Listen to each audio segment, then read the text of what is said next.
Hi, English 11. This is Miss Nyholm here. This is part two, screencastify of walking through the Raisin in the Sun outline template. This is for the outline template number 2, which is my preference, but it applies to the other 2 templates as well in terms of what you need to include in your introduction and conclusion paragraphs. So quick refresher, in the last Screencastify and in yesterday's class, we had students come up with a thesis statement, and then I also walked you through how to break that thesis statement up into topic sentences for each body paragraph. Coming up later this week, we're going to find some evidence for those body paragraphs, but for right now, we're going to focus on the introduction and conclusion paragraphs. So I'm going to start with the introduction paragraph. As you can see, there are 3 pieces to this. We have a hook, which hopefully you're familiar with writing from your previous English classes, and then a brief summary of the play of the characters, of what you need to include for your thesis statement to make sense, followed by your thesis statement, which you should already have from yesterday's class. So fortunately, we have 1 out of the 3 pieces of the introduction paragraph done and checked off our list, and I'm going to walk you through the other 2 pieces. So the first thing I'm going to do is reread my thesis statement. So this is how the introduction paragraph ends, and it sets the tone for the whole essay and drives the whole essay. So as a reminder, my thesis statement was, while other members of the Yenner family have ambitious dreams to better the family by succeeding financially, Ruth is the family member who most pushes the family forward by being the glue who keeps all the family together and therefore able to reach their dreams. So I like to work backwards a little bit. I like to start with the summary here in part B. And what I want you to think about is pretend you are handing this essay to someone who has never read A Raisin in the Sun before. This could be a parent, a friend, a neighbor, anyone who hasn't read the play before. Your summary in this 4 to 6 sentences could give them a general sense of what is going on so that your essay makes sense to them. So I like to start by including some general summary of like what the heck is going on in the play. So I usually start in the outline by bullet pointing so I can keep track very clearly of what I'm including. So I like to start more general. So I'm going to make a note to myself here, more general notes. So I might talk about the setting, the 1950s, 1950s to 60s. There is this working class Black family in Chicago. I might then provide an overview of the Yenner family, like who's in the Yenner family. So we have, for example, these 5 family members. They're all living together, living together in one apartment. And they make a note about how they're working really, really hard. They all work and go to school. They're doing the best they can. But having a bit of a hard time financially, right?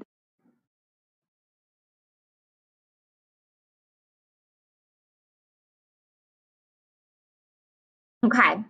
And then I'm going to briefly mention the dreams of the other family members because I end up talking about this in my essay. So I'm going to mention that they have this insurance check coming because ultimately they're trying to decide what to do with that. So they have this insurance check, family members have these dreams, trying to decide what to do with the insurance money. Okay. I might make a brief note about how, like, Walter, use all my typos. I type fast and then correct them. So Walter wants to open a liquor store. Benita is planning to go to medical school.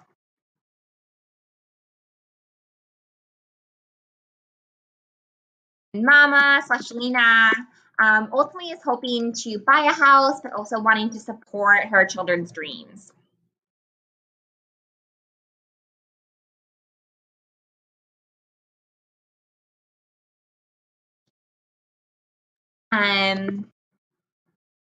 Ruth, Walter's wife, and a mother, There's a lot to keep the family together in the play, is what I'm going to say. I might even mention that I think she's the calming presence for them. There's some strong personalities in the Yenner family, and Ruth is kind of this calm.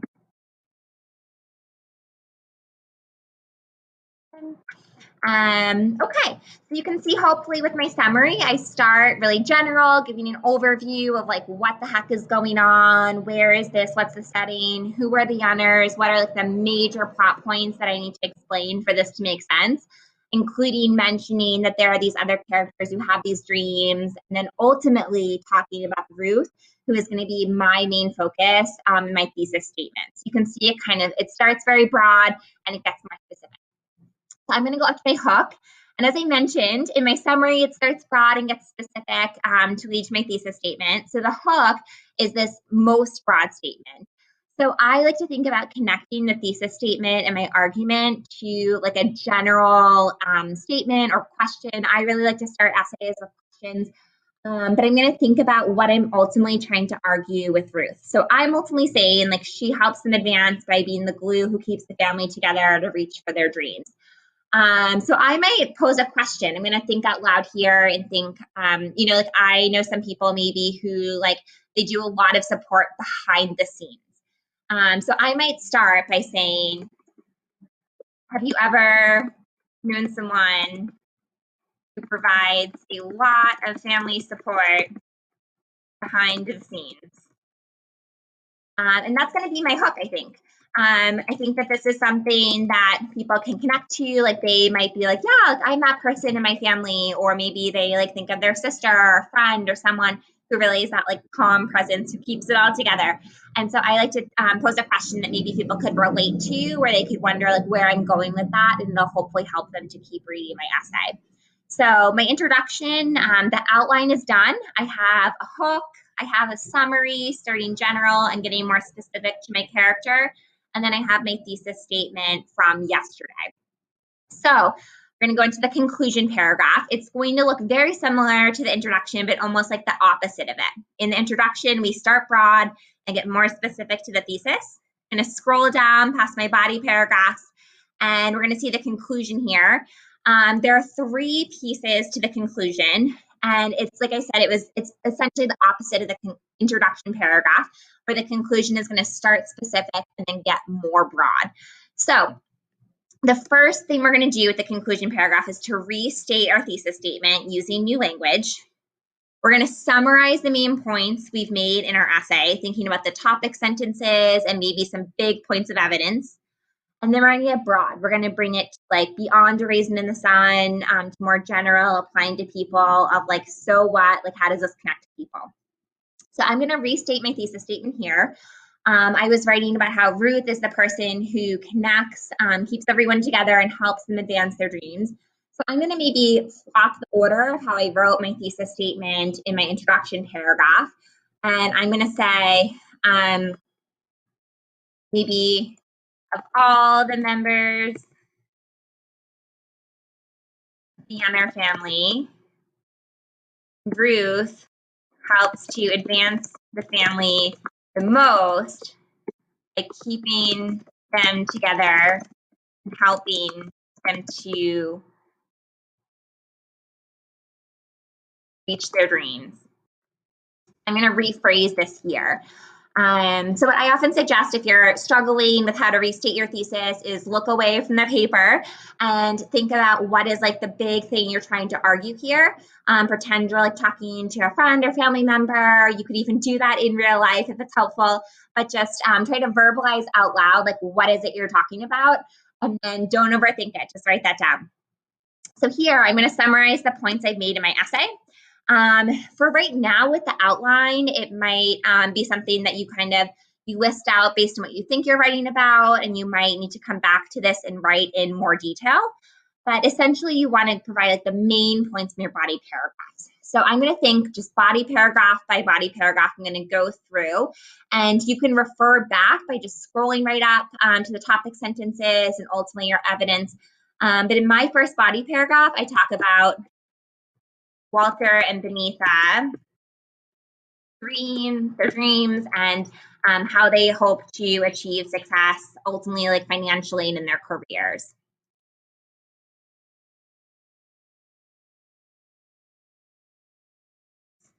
My typing struggles continue today while I try to type and think and talk all at once. So financially and in their careers. And for Walter in particular, like this is how he sees himself helping the family.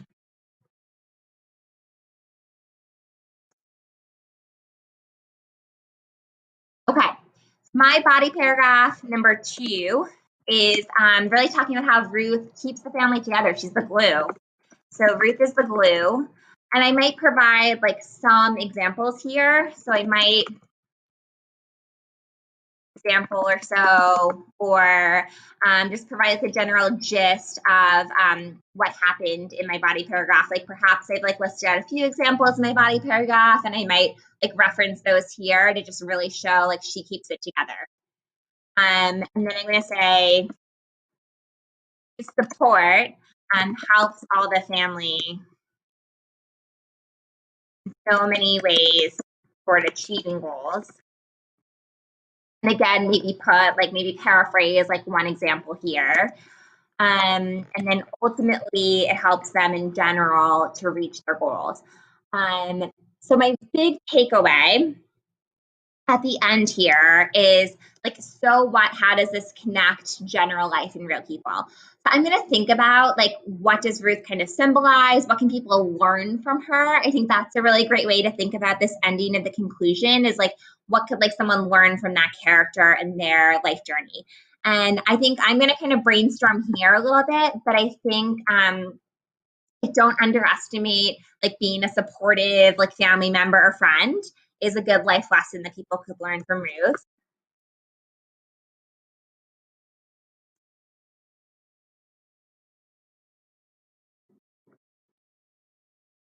That maybe everybody needs support to reach their dreams.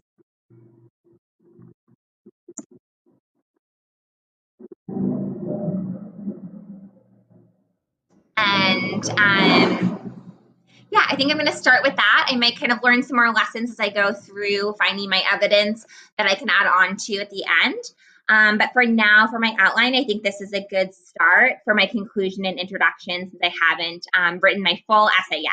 So to summarize at this point, hopefully you have a thesis statement that's broken out into topic sentences. In my case, I have 4 topic sentences. And I have an outline now of my introduction with my hook and my summary, and then also an outline so far of my conclusion. So this was the introduction and conclusion Screencastify. Later this week, we'll be helping you to find evidence to put into your body paragraphs. So your evidence and explaining your evidence are the final puzzle piece to add to your outline.